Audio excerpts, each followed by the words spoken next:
Olá, turma, bora lá? Vamos dar continuidade, né? Porque eu já estava fazendo a outra leitura, atrasada de ontem, do dia 3, e agora a gente já vai fazer então a leitura de hoje, que é do dia 4. Amém? Vamos junto.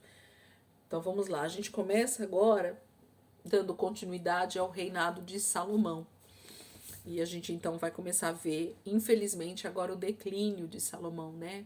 Ele começa agora a cometer alguns deslizes, alguns erros que comprometem o seu reinado, comprometem a sua vida em si.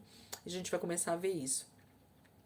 1 Reis, capítulo 11, a partir do versículo 1. 1 Reis, capítulo 11, versículo 1. Diz assim: O rei Salomão amou muitas mulheres estrangeiras, além da filha do faraó. Eram mulheres moabitas, amonitas, edomitas, sidônias e hititas. Elas eram das nações a respeito das quais o Senhor tinha dito aos israelitas: Vocês não poderão tomar mulheres dentre essas nações, porque elas os farão desviar-se para seguir os seus deuses. No entanto, Salomão apegou-se amorosamente a elas. Casou com 700 princesas e 300 concubinas, e as suas mulheres o levaram a desviar-se. À medida que Salomão foi envelhecendo, suas mulheres o induziram a voltar-se para outros deuses, e o seu coração já não era totalmente dedicado ao Senhor, o seu Deus, como fora o coração de seu pai Davi. Ele seguiu a Astarote, a deusa dos Sidônios, e Moloque, o repugnante deus dos Amonitas. Dessa forma, Salomão fez o que o Senhor reprova, mas não seguiu completamente o Senhor, como o seu pai Davi. No monte que fica a leste de Jerusalém, Salomão construiu um altar para Camós, ou Camos, o repugnante deus de Moabe, e para Moloque, o repugnante deus dos Amonitas. Também fez altares para os deuses de todas as suas outras mulheres estrangeiras, que queimavam incenso e ofereciam sacrifícios a eles. O Senhor irou-se contra Salomão por ter se desviado do Senhor, o Deus de Israel, que lhe havia aparecido 2 vezes. Embora ele tivesse proibido Salomão de seguir outros deuses, Salomão não lhe obedeceu. Então o Senhor lhe disse: Já que essa é a sua atitude, e você não obedeceu à minha aliança e aos meus decretos, os quais lhe ordenei, certamente lhe tirarei o reino e o darei a um dos seus servos. No entanto, por amor a Davi, seu pai, não farei isso enquanto você viver. Eu o tirarei da mão do seu filho, mas não tirarei dele o reino inteiro. Eu lhe darei uma tribo por amor de Davi, meu servo, e por amor de Jerusalém, a cidade que escolhi. Gente, esse texto é um texto para ser lido não só uma vez, mas várias vezes, porque a gente vê agora de forma tão clara, de forma tão objetiva, o que está acontecendo com esse rei sábio, com esse rei que Deus aparece para ele 2 vezes, com esse rei que Deus pergunta para ele o que ele gostaria de receber de Deus, e ele faz um pedido extremamente sábio, que é pedir sabedoria para governar Israel. E Deus se agrada de Salomão, porque ele é aquele que seria o sucessor do seu pai Davi, e ele dá toda a regra, né, para ele a respeito de como deve ser um bom rei, de como ele deve proceder, de quanto a lei do Senhor deve estar no seu coração, para que todo o seu reinado e toda a sua posteridade, os seus herdeiros, né, também tivessem esse benefício de Deus. Mas a gente já percebe aqui nitidamente com esse texto de Salomão o que está acontecendo. Então, o declínio de Salomão acontece por causa justamente dessa atitude que ele começa a tomar aqui a partir do versículo 1. Vamos ler de novo, eu vou pegar alguns trechos aqui para a gente compreender. Agora eu vou parando e a gente vai conversando. O rei Salomão amou muitas mulheres. Opa, amou muitas mulheres, quando na verdade a atitude de um rei, segundo o Senhor, era não tomar para si muitas mulheres. Então, um dos pré-requisitos para um bom rei, para reinar muito bem, era não ter muitas mulheres. Aqui Salomão já começa o primeiro erro. o rei Salomão amou muitas mulheres estrangeiras. Opa! Aqui já começa a ficar um pouco mais difícil para Salomão, além da filha de Faraó. Ele já começa o seu primeiro casamento com a filha de Faraó, do Egito, né? Então ele já começa, o primeiro casamento dele já não é muito bem aventurado, porque não é com uma israelita da sua tribo, mas é com uma estrangeira, com a filha do faraó. Mas aqui então está dizendo no versículo 1 que ele começou a amar muitas mulheres. E de onde eram essas mulheres agora, gente? Olha lá no versículo 2. Continuando aí, versículo 1, na verdade, né? Eram mulheres moabitas, amonitas, edomitas, sidônias e hititas. Praticamente todos os territórios ao redor de Israel e que eram totalmente inimigos do povo de Deus. Então, porque Salomão pegou, né, tomou o reino do seu pai Davi, debaixo de muita paz, debaixo de muita tranquilidade, quando seus inimigos já não guerreavam mais contra Israel, provavelmente Salomão foi fazendo então alianças e foi ficando aliado mesmo desses povos, né? E eles foram gostando disso e eles foram se tornando cada dia mais amigos. E então Salomão começa a tomar mulheres para si dessas nações, desses territórios aí, né? Dos moabitas, dos amonitas, dos edomitas, dos sidônios e dos hititas. Grava, gente, esses nomes, grava esses territórios, circula aí na sua Bíblia, grifa, faz qualquer coisa, faz anotações, vocês vão perceber o que vai acontecer a partir daqui por conta dessa atitude de Salomão. Aí ele continua dizendo: elas eram das nações a respeito das quais o Senhor tinha dito aos israelitas. Olha o que Deus tinha dito aos israelitas para não fazer. Vocês não poderão tomar mulheres dentre essas nações, porque elas os farão desviar-se para seguir os seus deuses. Então, isso aqui já era um recado de Deus dado a Moisés, de que quando eles entrassem em Israel, eles não deveriam tomar mulheres dessas outras nações estrangeiras. Por quê? Primeiro, porque existia uma aliança com o povo de Israel, então não poderia haver essa mistura, né, de nações, mistura de nacionalidades. Deus queria uma nação santa e pura para ele. Então Israel era para ter só casamentos entre eles, entre as mesmas tribos, melhor dizendo, nem entre tribos diferentes não era para ter. Era para ter somente entre eles, ok? Então não era nem para os israelitas, que dirá o rei, né? Então, se para os israelitas já valia essa lei, que diria para o rei de Israel? Jamais ele poderia ter se entregue a casamentos com outras mulheres estrangeiras. Por quê? Porque quando essa mulher vinha para o território de Israel, ela trazia junto de si uma cultura que já estava dentro dela.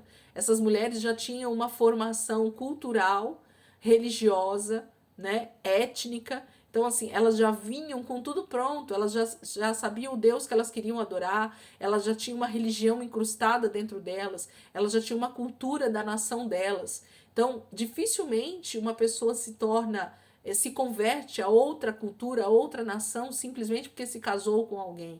Por isso que a gente fala na Bíblia de julgo desigual, inclusive.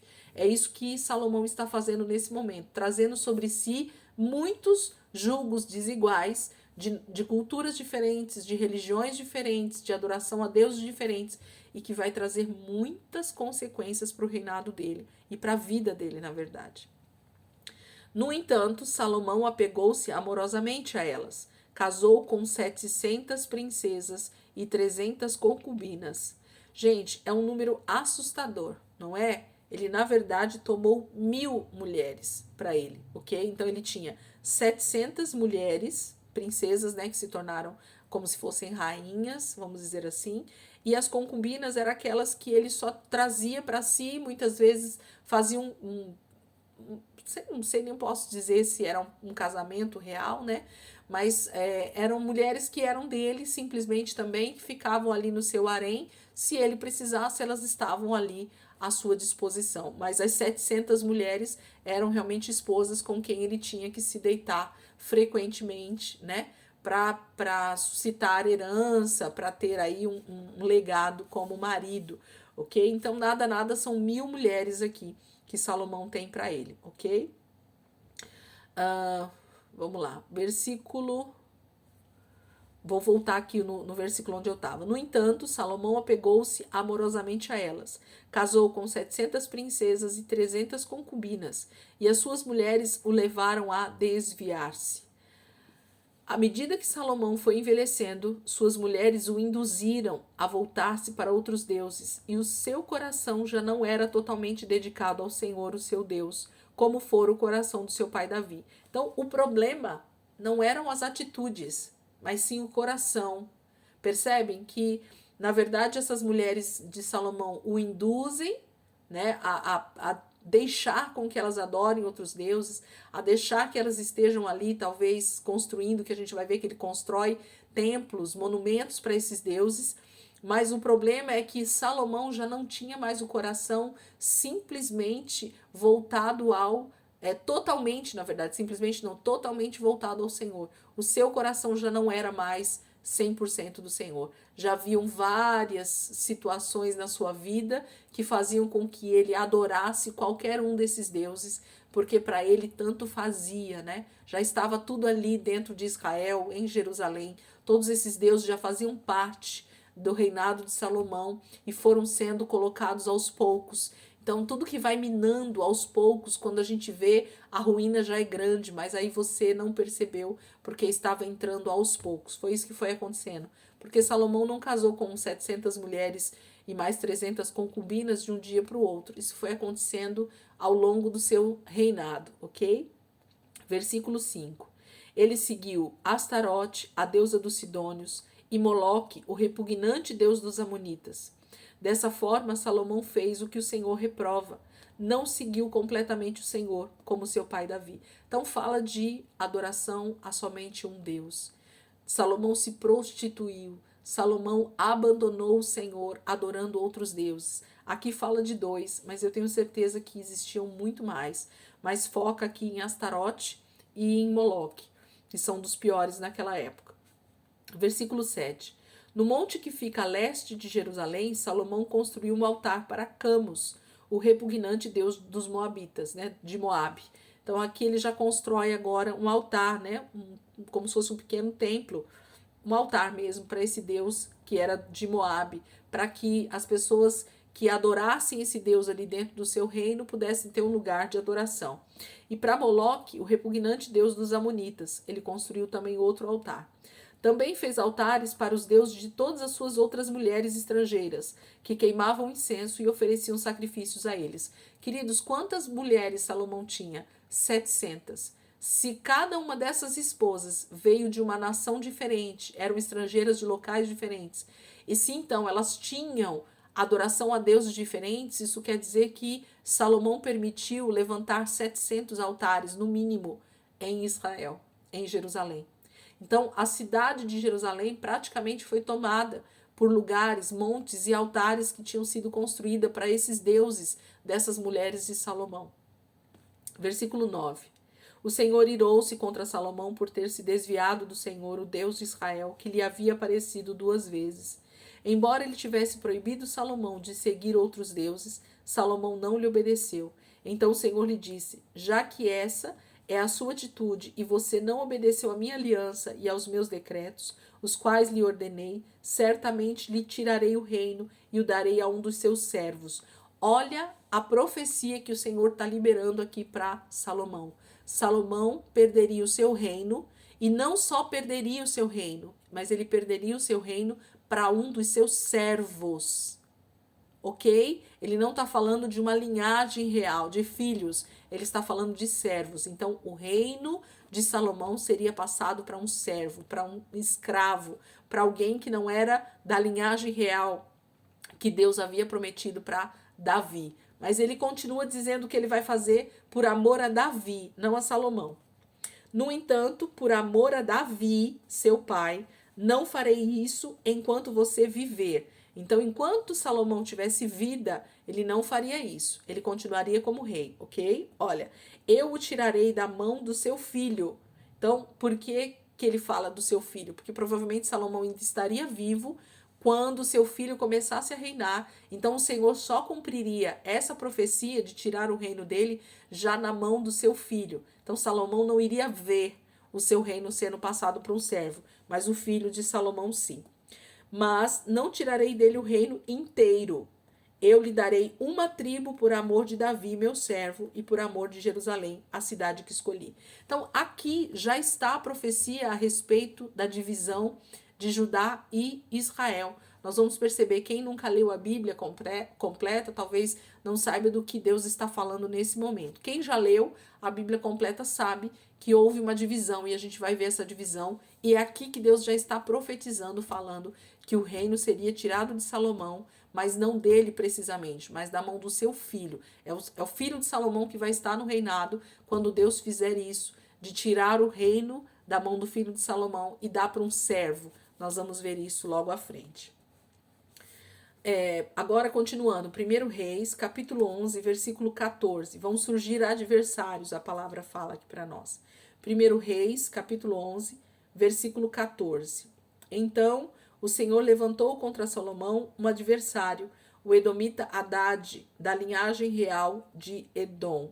Então, o primeiro adversário ou inimigo que aparece agora para Salomão é um edomita chamado Hadad, da linhagem real de Edom. Então, olha lá que esse nome desse povo está entre as suas mulheres. Agora, 1 Reis, capítulo 11, versículo 23. 23, 24 e 25. E Deus fez outro adversário levantar-se contra Salomão, Rezon, filho de Eliada, que tinha fugido do seu senhor Hadadezer, rei de Zobá. Quando Davi destruiu o exército de Zobá, Rezon reuniu alguns homens e tornou-se líder de um bando de rebeldes. Eles foram para Damasco, onde se instalaram e assumiram o controle. Rezon foi adversário de Israel enquanto Salomão viveu e trouxe-lhe muitos problemas, além dos causados por Hadad. Assim, Rezon governou a Síria e foi hostil a Israel. Então, o outro adversário agora é esse homem chamado Rezon, que ele é da linhagem de Hadadezer, um rei de Zobá, que quem destruiu esse reinado foi Davi, o pai de Salomão. Mas esse homem se levanta agora contra Salomão. Agora outro, Jeroboão, 1 Reis, capítulo 11, a partir do versículo 26. Do 26 ao 40, a gente vai ler agora. Também Jeroboão, filho de Nebate, rebelou-se contra o rei. Ele era um dos oficiais de Salomão, um efraimita de Zeredá, e a sua mãe era uma viúva chamada Zerua. Foi assim que ele se revoltou contra o rei. Salomão tinha construído o Milo e havia tapado a abertura no muro da cidade de Davi, seu pai. Ora, Jeroboão era homem capaz, e quando Salomão viu como ele fazia bem o seu trabalho, encarregou de todos os que faziam trabalhos forçados, pertencentes às tribos de José. Naquela ocasião, Jeroboão saiu de Jerusalém e Aias, o profeta de Siló, que estava usando uma capa nova, encontrou-se com ele no caminho. Os dois estavam sozinhos no campo, e Aias segurou firmemente a capa que estava usando, rasgou-a em 12 pedaços e disse a Jeroboão: apanhe 10 pedaços para você, pois assim diz o Senhor, o Deus de Israel. Saiba que vou tirar o reino das mãos de Salomão e dar a você 10 tribos. Mas, por amor ao meu servo Davi e à cidade de Jerusalém, a qual escolhi dentre todas as tribos de Israel, ele terá uma tribo. Farei isso porque eles me abandonaram e adoraram Astarote, a deusa dos Sidônios, Camus, deus dos Moabitas, e Moloque, deus dos Amonitas. E não andaram nos meus caminhos, nem fizeram o que eu aprovo, nem obedeceram aos meus decretos e às minhas ordenanças, como fez Davi, pai de Salomão. Mas não tirarei o reino todo das mãos de Salomão. Eu o fiz governante todos os dias de sua vida, por amor ao meu servo Davi, a quem escolhi e que obedeceu aos meus mandamentos e aos meus decretos. Tirarei o reino das mãos do seu filho e darei 10 tribos a você. Darei uma tribo ao seu filho, a fim de que o meu servo Davi sempre tenha diante de mim um descendente no trono em Jerusalém, a cidade onde eu quis pôr o meu nome. Quanto a você, eu o farei reinar sobre tudo o que o seu coração desejar. Você será rei de Israel. Se você fizer tudo o que eu lhe ordenar e andar nos meus caminhos e fizer o que eu aprovo, obedecendo aos meus decretos e aos meus mandamentos, como fez o meu servo Davi, estarei com você. Edificarei para você uma dinastia tão permanente quanto a que edifiquei para Davi, e darei Israel a você. Humilharei os descendentes de Davi por causa disso, mas não para sempre. Salomão tentou matar Jeroboão, mas ele fugiu para o Egito, para o rei Sisaque, e lá permaneceu até a morte de Salomão. Eu acredito que o texto está bem fácil, né, gente, de entender aqui, mas olha o que Deus está falando através dessa profecia, através de um profeta chamado Aias, né? Então, ele começa falando o texto aqui dizendo que Jeroboão, da dinastia dele, né, filho de Nebate, rebelou-se contra o rei. Ele era um dos oficiais de Salomão, um efraimita de Zeredá, e a sua mãe era uma viúva chamada Zerua. Foi assim que ele se revoltou contra o rei. Como que foi? Salomão tinha construído Milo e havia tapado a abertura no muro da cidade de Davi, seu pai. Ora, Jeroboão era homem capaz e quando Salomão viu como ele fez bem o seu trabalho, encarregou de todos os que faziam trabalhos forçados, pertencentes às tribos de José. Naquela ocasião, Jeroboão saiu de Jerusalém. Então, deixa eu voltar aqui para o contexto. Jeroboão era um servo de Salomão e ele fazia muito bem o seu trabalho. Muito provavelmente Salomão, ele teve talvez inveja ou ele teve talvez algum tipo de atrito com Jeroboão e fez com que Jeroboão saísse ali de Jerusalém e fosse para um outro lugar. No caminho, ele encontra esse profeta chamado Aias, e esse profeta está com uma capa nova, né, com uma túnica nova, uma capa nova. Quando eles se encontram no meio do caminho, os dois estão sozinhos no campo. Aí diz que no versículo 20, Aias segurou firmemente a capa que estava usando e rasgou-a em 12 pedaços. Então, esse profeta, ele entende uma mensagem de Deus naquele momento, que ele sabia que precisava entregar para Jeroboão, e ele então faz isso através de um ato profético. Ele pega aquela capa, rasga em 12 pedaços, e ele começa a profetizar na vida de Jeroboão, dizendo que Jeroboão vai ter 10 tribos, vai ter a parte de 10 tribos de Israel, porque Deus iria, né, tirar o trono de Salomão e iria dar somente uma tribo para ele. Então, Jeroboão recebe a profecia de que ele seria o novo rei de Israel, das 10 tribos chamadas de Israel agora, e Salomão, ou na verdade o seu sucessor, o seu filho, ficaria com somente uma das tribos de Israel, que seria na verdade Judá, né? Que vai ficar com a parte onde está o templo em Jerusalém, né? Então, na verdade, Salomão ficaria somente com a tribo de Judá, que é a sua tribo, e mais precisamente com o templo que está ali em Israel, em Jerusalém, ok? Então, esse Aias está sendo o profeta usado por Deus nesse momento para falar com Jeroboão, que é um efraimita, né? É um servo da tribo de Efraim e que fazia muito bem o seu trabalho, era um servo de Salomão, mas ele então por algum motivo vai embora, tem que sair daquela terra e ele recebe essa profecia de que ele vai ser o novo rei de Israel, vai receber essas 10 tribos. E aí no finalzinho aqui fala que se ele então for obediente ao Senhor, se ele honrar a Deus, se ele buscar somente o Senhor, se ele obedecer os seus mandamentos, as suas ordenanças, os seus decretos, Deus vai firmar, né, esse trono dele para sempre e vai dar as suas linhagens, né, os seus filhos, essa descendência de reino sobre Israel. E o trono de Judá e de Jerusalém ali, né, da tribo que vai ficar com Salomão, vai também ser estabelecida, porque jamais Deus vai tirar esse reino dos descendentes de Davi, porque Deus está honrando uma profecia, uma palavra que ele liberou para Davi. de que Davi nunca teria um descendente dele fora do trono. Então, Deus, honrando a palavra que ele deu a Davi, ele então faz permanecer a linhagem real de Davi, mesmo Salomão tendo pecado. Ele perde, na realidade, o território todo, mas ele permanece com a sua linhagem real, né? Com o seu trono ali somente em Judá. A gente vai ver muito bem isso, gente, a partir desses textos que a gente vai começar a ler. Eu queria muito que você tivesse toda a tua atenção para esses textos, para você ir percebendo os detalhes. Percebe que aqui Deus é quem chama Jeroboão para ser o rei das 10 tribos de Israel, ok? E ele então fala com Jeroboão que se ele obedecer, se ele for fiel ao Senhor, Deus vai também estabelecer o seu trono.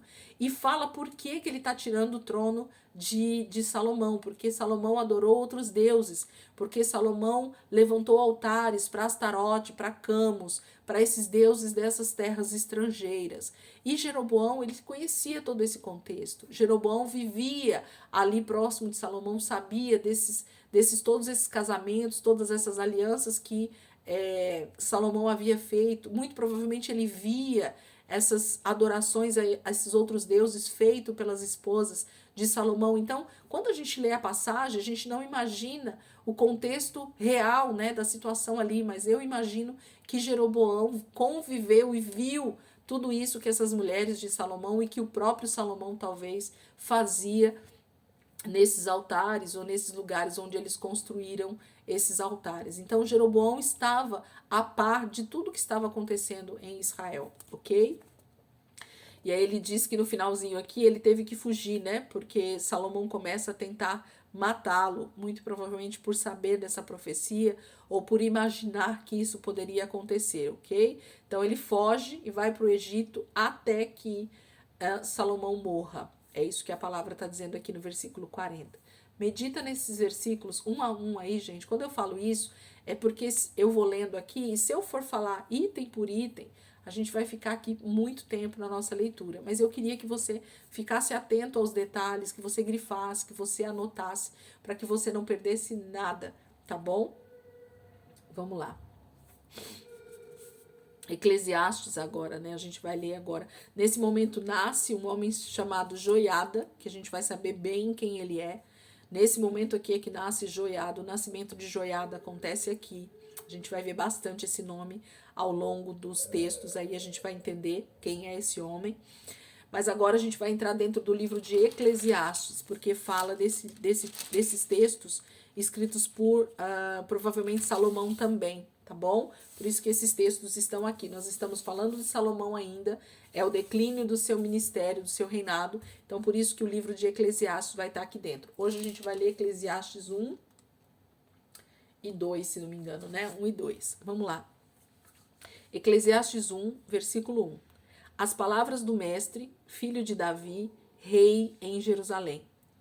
Que grande inutilidade, diz o mestre. Que grande inutilidade. Nada faz sentido. O que o homem ganha com todo o seu trabalho, em que tanto se esforça debaixo do sol? Gerações vêm e gerações vão, mas a terra permanece para sempre. O sol se levanta e o sol se põe, e depressa volta ao lugar de onde se levanta. O vento sopra para o sul e vira para o norte. Dá voltas e voltas, seguindo sempre o seu curso. Todos os rios vão para o mar, contudo, o mar nunca se enche. Ainda que sempre corram para lá voltam a correr. Todas as coisas trazem canseira. O homem não é capaz de descrevê-las. Os olhos nunca se saciam de ver, nem os ouvidos de ouvir. O que foi tornará a ser. O que foi feito se fará novamente. Não há nada novo debaixo do sol. Haverá algo de que se possa dizer: veja, isto é novo? Não, já existiu há muito tempo, bem antes da nossa época. Ninguém se lembra dos que viveram na antiguidade, e aqueles que ainda virão, tampouco serão lembrados pelos que vierem depois deles. Versículo 12. Eu, o mestre, fui rei de Israel em Jerusalém. Dediquei-me a investigar e a usar a sabedoria para explorar tudo o que é feito debaixo do céu. Que fardo pesado Deus pôs sobre os homens. Tenho visto tudo o que é feito debaixo do sol, tudo é inútil, é correr atrás do vento. O que é torto não pode ser endireitado, o que está faltando, nada pode ser contado. Fiquei pensando, eu me tornei famoso e ultrapassei em sabedoria todos os que governaram Jerusalém antes de mim. De fato, adquiri muita sabedoria e conhecimento. Por isso me esforcei para compreender a sabedoria, bem como a loucura e a insensatez, mas aprendi que isso também é correr atrás do vento. Pois quanto maior a sabedoria, maior o sofrimento, e quanto maior o conhecimento, maior o desgosto. Gente, o livro de Eclesiastes, eu vou ser bem sincero para vocês, é um livro que eu, aparentemente, tenho dificuldades para explicá-lo. Por que explicá-lo é difícil? Porque, na verdade, fala do rei Salomão num dado momento da sua vida em que ele começa a fazer muitas reflexões a respeito da vida, a respeito das coisas, né? A respeito de tudo que está ao seu redor. E faz com que, através da sabedoria que Salomão tinha, ele começa a refutar algumas coisas. Ele começa a pôr em cash, né, que a gente fala algumas coisas. E ele começa a dizer que nada muda, nada é diferente. Tudo já existiu antes dele, tudo vai existir depois dele, e tudo é um ciclo de vida que vai e vem, né? Então, ao meu ver, aparentemente, Salomão começa até um pouco a se revoltar com a vida, porque ele acha que a sabedoria que ele tinha traria benefícios para ele, mas ele percebe que a sabedoria dele, para o que realmente tinha que valer, não valeu. Que foi o quê? Gente, a nossa natureza de pecado, ela faz com que as nossas atitudes se tornem irracionais muitas vezes. E o que eu quero dizer com isso? A gente se torna pessoas que, por mais que a gente tenha sabedoria, por mais que a gente tenha conhecimento, por mais que a gente busque a Deus, se nós não formos transformados pela palavra e buscarmos ser santos, conforme o Senhor diz que nós podemos ser santos, nós vamos cometer erros como qualquer outra pessoa, seja ela sábia, seja ela com conhecimento ou não. Entende o que eu estou dizendo? A natureza de pecado, ela é uma natureza que ela corrompe a mim e a você. Ela corrompe qualquer pessoa da mesma maneira. Então, nós não podemos achar que porque nós somos cristãos, ou nós conhecemos um pouco mais a Bíblia, ou nós, né, temos algum tipo de conhecimento a mais, isso é suficiente para nos tornarmos pessoas blindadas e que nós não tenhamos dificuldades na vida e que nós não tenhamos tentações na nossa vida que podem nos fazer cair. Mas a palavra é clara em dizer que aqueles que estão guardados pelo Senhor, aqueles que obedecem a sua palavra, existe sim um guardar diferente, porque quem está me guardando é a própria palavra, é a minha obediência. Então, o que Salomão talvez começou a colocar em cash nesse momento foi porque justamente ele começou a se desviar dos caminhos do Senhor, como nós lemos ali atrás. E isso fazia com que ele agora começasse a repensar a sua vida e achar que nem tudo era como ele imaginava. E ele começa então a escrever tudo isso. O livro de Eclesiastes, para mim, é um livro de muita reflexão. Eu não consigo entender ele ainda teologicamente falando. Eu nunca estudei ele a fundo, por justamente nunca parar para analisar os textos. Mas a gente vai ver muito esse Salomão, esse rei Salomão, que muito provavelmente foi ele que escreveu, extremamente questionando, literalmente questionando a vida, questionando as coisas, questionando os parâmetros da vida e tudo mais. Então a gente precisa ler, analisar. Se vocês, assim como eu, têm dificuldade de entender, eu peço para que você só leia e a gente vai pedindo entendimento e sabedoria para Deus aos poucos e o Espírito Santo vai nos ajudando a compreender. Ok? Então não se preocupem se vocês não entenderem o contexto geral do que Salomão está dizendo. Mas ele começa a questionar muito as questões da vida mesmo, ok? Agora, capítulo 2, gente. Vamos para o capítulo 2. E a gente termina a nossa leitura hoje aqui, tá? Capítulo 2 de Eclesiastes. Deixa eu ver aqui. Não, minto. A gente ainda está no capítulo 1, em seguida a gente entra no capítulo 2. Não, terminei um. Pensei que eu não tinha terminado. Capítulo 2, versículo 1. Eu disse a mim mesmo: venha, experimente a alegria, descubra as coisas boas da vida, mas isso também se revelou inútil. Concluí que o rir é loucura e a alegria de nada vale. Decidi entregar-me ao vinho e à extravagância, mantendo, porém, a mente orientada pela sabedoria. Eu queria saber o que vale a pena debaixo do céu, nos poucos dias da vida humana. Lancei-me a grandes projetos. Construí casas e plantei vinhas para mim. Fiz jardins e pomares e neles plantei todo tipo de árvore frutífera. Construí também reservatórios para irrigar os meus bosques verdejantes. Comprei escravos e escravas e tive escravos que nasceram em minha casa. Além disso, tive também mais bois e ovelhas do que todos os que viveram antes de mim em Jerusalém. Ajuntei para mim prata e ouro, tesouros de reis e de províncias. Servi-me de cantores e cantoras e também de um harém, as delícias dos homens. Tornei-me mais famoso e poderoso do que todos os que viveram em Jerusalém antes de mim, conservando comigo a minha sabedoria. Não me neguei nada do que os meus olhos desejaram. Não me recusei a dar prazer algum ao meu coração. Na verdade, eu me alegrei em todo o meu trabalho. Essa foi a recompensa de todo o meu esforço. Contudo, quando avaliei tudo que as minhas mãos haviam feito e o trabalho que eu tanto me esforçara para realizar, percebi que tudo foi inútil, foi correr atrás do vento. Não há nenhum proveito no que se faz debaixo do sol. Então passei a refletir na sabedoria, na loucura e na insensatez. O que pode fazer o sucessor do rei, a não ser repetir o que já foi feito? Percebi que a sabedoria é melhor que a insensatez, assim como a luz é melhor do que as trevas. O homem sábio tem olhos que enxergam, mas o tolo anda nas trevas. Todavia, percebi que ambos têm o mesmo destino. Aí fiquei pensando: o que acontece ao tolo também me acontecerá. Que proveito eu tive em ser sábio? Então eu disse a mim mesmo: isso não faz o menor sentido. Nem o sábio nem o tolo serão lembrados para sempre. Nos dias futuros, ambos serão esquecidos.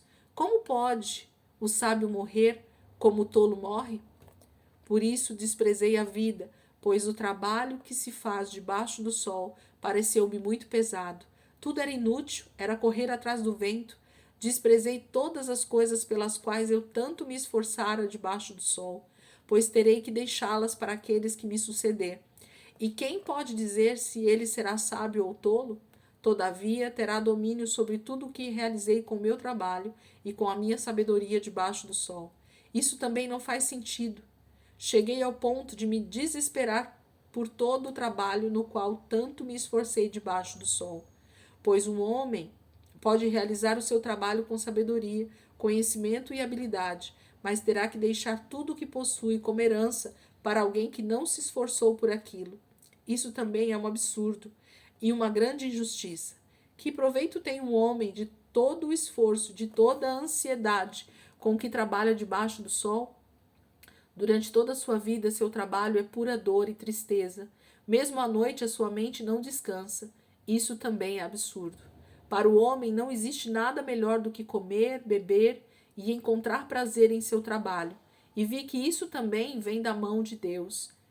E quem aproveitou melhor as comidas e os prazeres do que eu? Ao homem que o agrada, Deus dá sabedoria, conhecimento e felicidade. Quanto ao pecador, Deus o encarrega de ajuntar e armazenar riquezas para entregá-las a quem o agrada. Isso também é inútil, é correr atrás do vento. Gente, Salomão, ele começa realmente a questionar tudo o que ele construiu, tudo que ele fez, até a sabedoria que ele havia pedido para Deus. Ele começa a questionar isso porque ele fala: eu construí com essa sabedoria um grande império, eu estou deixando uma herança grandiosa, eu fiz várias construções, eu fiz muitas coisas que serão boas, mas para quem? Quem vai ser o meu sucessor? Quem vai estar, né, na próxima geração? Quem vai estar nesse trono no meu lugar e que vai ter que administrar tudo isso que eu construí com as minhas próprias mãos? Então, ele começa a questionar essa questão dessa sabedoria e de tudo que ele construiu. Por quê? Porque ele não sabe quem vai ser o seu sucessor. Ele não sabe se o seu sucessor vai ser um sábio como ele ou se vai ser um tolo. E se for um sábio, ok, continuará dando sustentação a tudo que ele construiu. Mas se for alguém tolo, e vai destruir tudo com as próprias mãos. Então, percebam que Salomão começa a questionar, no fim da sua vida, a questão de justamente ter feito tudo pensando que ele era eterno, pensando que ele era alguém que nunca seria, nunca teria uma sucessão. E esse geralmente é o nosso processo de vida, né? Achar que nós somos eternos, né? No sentido de mortalidade aqui dessa terra, e correr atrás de tantas coisas durante a nossa vida, querendo deixar herança, querendo deixar bens, querendo construir grandes impérios, mas que a gente não sabe realmente para quem isso vai ficar e como isso vai ficar. Então, talvez a nossa reflexão dentro do livro de Eclesiastes seja tentar ver, por essa visão de Salomão, qual é o real sentido da vida, qual é o real sentido de se ter sabedoria, se buscar as coisas de Deus, se construir a vida, né? Quais são os principais propósitos de Deus para a nossa vida, e a gente sabe qual é, mas geralmente a gente não quer dar ouvidos para eles e realmente correr atrás daquilo que o Senhor tem para nós, fazer da nossa vida um propósito real para Deus, né? Fazer da nossa vida ter sentido real, para que a gente no final da vida não fique como Salomão, pensando que tudo que você construiu, que tudo que você fez, agora pode ir para as mãos de uma pessoa que não vai saber administrar bem aquilo e que vai jogar isso tudo fora, vai jogar tudo fora. E vai ser um trabalho realmente que você cometeu, árduo, que você trabalhou muito, mas que em pouco tempo talvez essa pessoa pode destruir de um dia para o outro. Então vamos refletindo aqui com Salomão, a gente vai ler alguns textos dentro de Eclesiastes aqui, e a gente vai ver no final, quem sabe o desfecho de Eclesiastes, sabe o que ele fala no final, e como realmente toda essa reflexão faz ele dar esse desfecho. Mas a gente vai refletindo aqui, vamos tentar entender o que Salomão está dizendo para nós, tá bom? Gente, Deus abençoe, graças a Deus pela minha vida, hoje está bem. Amanhã, em nome de Jesus, a gente vai estar aqui de novo também. Muito provavelmente eu vou fazer a gravação no finalzinho da tarde, início da noite, provavelmente. Mas a gente vai estar aqui em nome de Jesus, tá bom? Deus abençoe.